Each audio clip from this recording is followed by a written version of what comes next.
La cérémonie de clôture des Assises nationales pour la formation professionnelle a donc revêtu un double caractère ce 30 mars. Après la tombée des rideaux, place à la décoration des enseignants à l'occasion de la journée nationale dédiée à ces héros de la nation.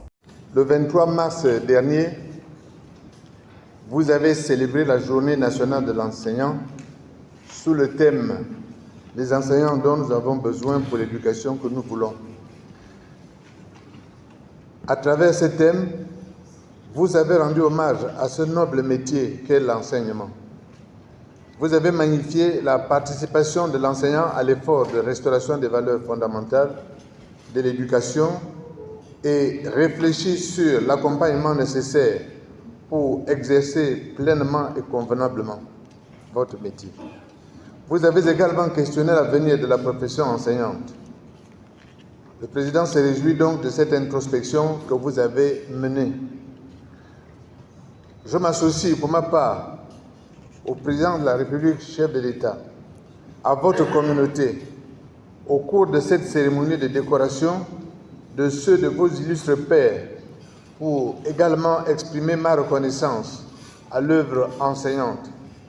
C'est parce que l'instituteur, le professeur et le formateur ont enseigné que nous avons appris. La cause de l'enseignant en ce qui concerne sa revalorisation a longtemps été débattue.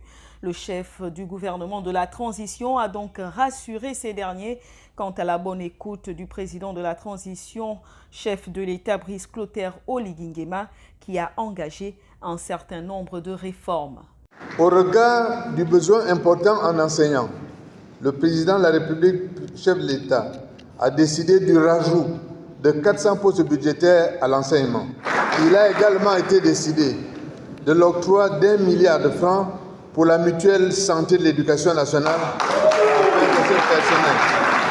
afin que ce personnel se soigne correctement et pour l'organisation cette année au mois de juillet du concours interne dans les écoles normales que sont l'ENES, l'ENSET et l'ENI. Ces mesures traduisent l'aspiration du président de la République à voir le métier et le statut de l'enseignant réellement transformés. C'est pourquoi il a été également donné instruction au ministre de l'Éducation nationale de reconnaître la valeur professionnelle des enseignants dits bénévoles et moniteurs locaux en assurant à ceux qui sont éligibles une formation pédagogique des acquis de l'expérience dans les classes étant indéniable. Une reconnaissance qui va droit au cœur des enseignants ici présents et décorer ce jour. ITV de l'enseignant. Nous venons d'être récompensés par la remise officielle des médailles, que vous voyez. C'est un grand jour pour nous. Et par ma voix, je dis merci.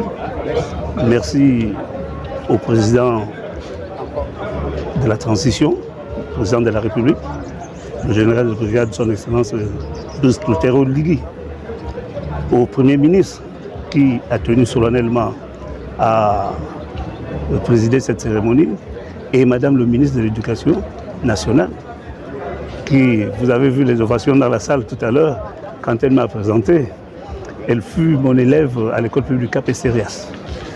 J'ai été directeur d'école et chargé de cours, et plus précisément la classe de CM2. Donc voilà toute la joie qui m'anime aujourd'hui d'être décoré par mon ministre qui fut mon élève. 3 types de médailles ont été décernés ce jour selon le mérite, tout en espérant que les revendications de ces derniers seront désormais prises en compte.